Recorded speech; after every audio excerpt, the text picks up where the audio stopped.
राज्याच्या मुख्यमंत्रीपदी पुन्हा एकदा देवेंद्र फडणवीस यांनी शपथ घेतलेली आणि महाराष्ट्राचे नवे मुख्यमंत्री म्हणून देवेंद्र फडणवीस आता कारभार बघणार आहे। आपल्यासोबत नागपुरातील काही ज्येष्ठ पदाधिकारी, भाजपचे कार्यकर्ते आहेत। त्यांनी संपूर्ण कार्यकर्त्यांची जवळून बघितलेली असे संपूर्ण कार्यकर्ते आपल्यासोबत आहे। जाणून घेऊया की नेमकं कशा प्रकारचे आनंद त्यांच्या मनात आहे आणि देवेंद्र फडणवीसवर विश्वास कायम ठेवत महाराष्ट्राच्या कशा प्रकारे विकास ते करणार आहे। सर्वप्रथम भाऊ, आपले खूप खूप स्वागत आहे NMC न्यूजमध्ये।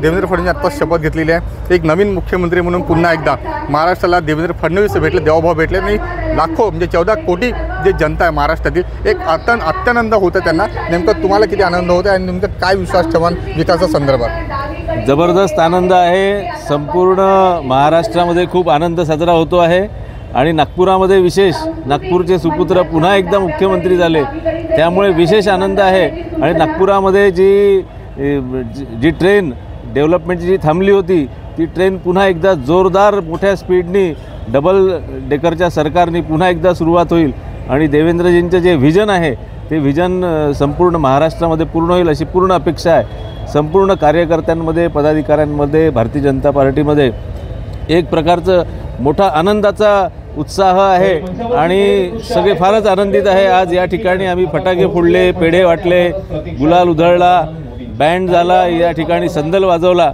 आणि त्याच्यानंतर आज सर्वकडे एक प्रकारचं आनंदाचं वातावरण आहे। नक्की हो, तुम्ही सांगा कशा प्रकारचं पुन्हा येईन म्हणून देवेंद्र फडणवीस यांनी म्हटलं होतं मी पुन्हा येईल आणि खरंच ते आले आणि त्यांनी आपलं कमिटमेंट आहे ते पूर्ण करून दाखवलं। नेमकं एक नागपुरी ठसन ते पुन्हा एकदा संपूर्ण महाराष्ट्र देशाने बघितले। नेमकं काय प्रतिक्रिया व्यक्त करा? जो नागपूर शहरातला देवेंद्रजी जे फडणवीस आदरणीय जे बोलतात ते करतात आणि त्यांनी म्हटलं होतं मी पुन्हा येईल पण 2 कदम मागे जाऊनही पण आज महाराष्ट्राचे मुख्यमंत्री आदरणीय देवेंद्र फडणवीस बनले आणि जे सांगितलं होतं का मी पुन्हा येईन ते करून दाखवलं होतं, जे म्हटलं ते करून दाखवलं।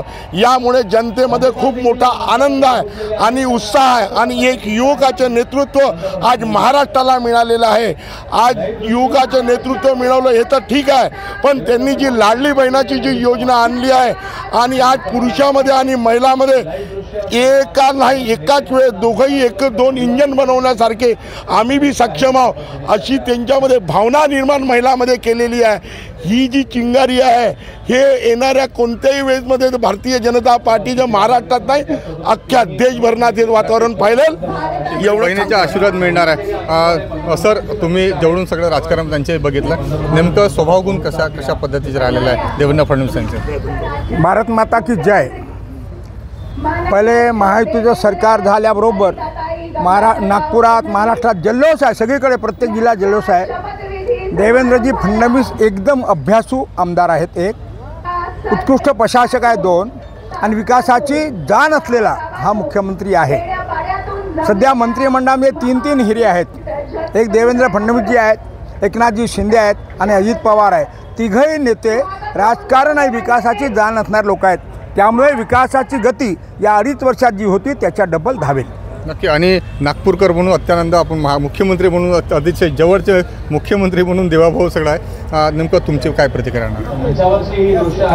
जे म्हणलं ते केलं आणि मी पुन्हा येईल हा आत्मविश्वास जनतेला दिला आणि जनतेने एकमतानं पूर्ण महाराष्ट्रानं स्वीकार केलं। महायुतीला कधी ना मिळालेलं एवढं बहुमत महाराष्ट्राने दिलं। याच्यामध्ये सरकारामध्ये ना जे सहकार्य आहे ह्या दोघांमध्ये खूप आनंद आहे। ह्या महायुतीच्या सरकारामध्ये ना सहकार जो होणार आहे, जे प्रगती महाराष्ट्राची होणार आहे, येणाऱ्या काळात दिसणार आहे। याच्यामध्ये नागपूर हे उपराजधानी आहे, मुंबई ही राजधानी आहे। आम्ही कोणाच्याही हिसावाटी केले नाही, आम्ही पूर्ण महाराष्ट्राला नवी दिशा देणारी सरकार या ठिकाणी बनली आहे। याचा आनंद उत्साह पूर्ण महाराष्ट्रामध्ये दिसून राहिलेला आहे। याच्यामध्ये अनेक कार्यकर्ता आणि 230च्या वरती महायुतीने आपले आमदार आणले आहे, म्हणजे एवढी मोठी शक्ती महाराष्ट्रात आहे। येणारा विकास हा पाहण्याला मेड इन इंडियाचा जो नारा महाराष्ट्रात देवेंद्र फडणवीस दिला होता तो कायम आहे, हे जनतेने दाखवून दिलेलं आहे। नक्की, म्हणजे येणाऱ्या भविष्यामध्ये एक अभूतपूर्व विकास होणार आहे महाराष्ट्रामध्ये असं कार्यकर्त्याची भावना आहे। सर, नेमकं स्वभावगुण जर बघितलं देवेंद्र फडणवीसांचं, कधी नरम कधी गरम आणि महानगरपालिकेचे एक नगरसेवक ते त्यांनी महापौरपद आणि त्याच्यानंतर मग मुख्यमंत्रीपद आणि उपमुख्यमंत्रीपद आणि पुन्हा एकदा मुख्यमंत्री, त्यातही विरोधी पक्ष नेता.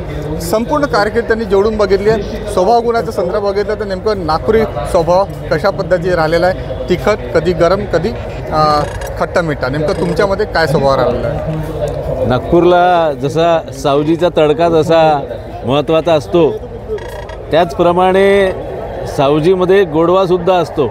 आणि नागपूरचे आपले मुख्यमंत्री, महाराष्ट्राचे मुख्यमंत्री, नागपूरचा मुलगा, या ठिकाणी लहानपणापासूनच जर बघितलं तर एकदम प्रेमळ स्वभाव, सगळ्यांना घेऊन चालणारा, गळ्यात हात टाकणारा कार्यकर्त्यांच्या, आणि डेव्हलपमेंटच्या बाबतीमध्ये म्हणजे नगरसेवकापासनं महापौर, मेयर इन काउन्सिल, मग प्रदेशाचे अध्यक्ष, मग नंतर मुख्यमंत्री, मग अपोजिशन लीडर, मग उपमुख्यमंत्री, आणि आता पुन्हा मोठ्या संख्येमध्ये जी शक्ती जी वाढलेली आहे आता यावेळेस मुख्यमंत्र्यांची, ती शक्ती एकदम वाखाणण्याजोगी आहे. आणि यावेळेस निश्चितच त्यांचं जे डोकं आहे, त्यांचं जे ब्रेन आहे, त्यांची जे काम करण्याची जी पद्धत आहे, ती सगळी पद्धत यावेळेस खूप पाहण्यालायक राहणार आहे. आणि जो एक आत्मविश्वास वाढलेला आहे, जी एक शक्ती जी वाढलेली आहे, या शक्तीचा फायदा संपूर्ण महाराष्ट्राला होईल. आणि नरम गरम तर ते आहेतच, पण ते कधीही कोणाचा अपमान केलेला नाही. ज्या व्यक्तीने जीवनामध्ये सगळ्यांना घेऊन चालणारा व्यक्ती आहे, पण जिथे बरोबर करेक्ट कार्यक्रम करायचा त्या ठिकाणी करेक्ट कार्यक्रमसुद्धा करतात. आणि त्याच्यामुळेच त्यांनी जे म्हटलं की मैं समंदर हूँ, मैं लौट के आऊँगा, आणि ते त्यांनी यावेळेस साबित करून दाखवलेलं आहे की आना पडता है, फिर से आना पडता है, असं त्यांनी पूर्णपणे यावेळेस प्रूव्ह करून दाखवलेलं आहे. त्याबद्दल मी त्यांचं विशेष अभिनंदन आणि संपूर्ण महाराष्ट्राचं पुन्हा एकदा अभिनंदन. नक्की करेक्ट टाईमवर करेक्ट कार्यक्रम करण्याची जे स्वभाव गुण आहे आणि नरम गरम आणि अतिशय नम्रपणे वागणारे देवेंद्र फडणवीस हे पुन्हा एकदा महाराष्ट्राचे मुख्यमंत्री झालेले आहेत.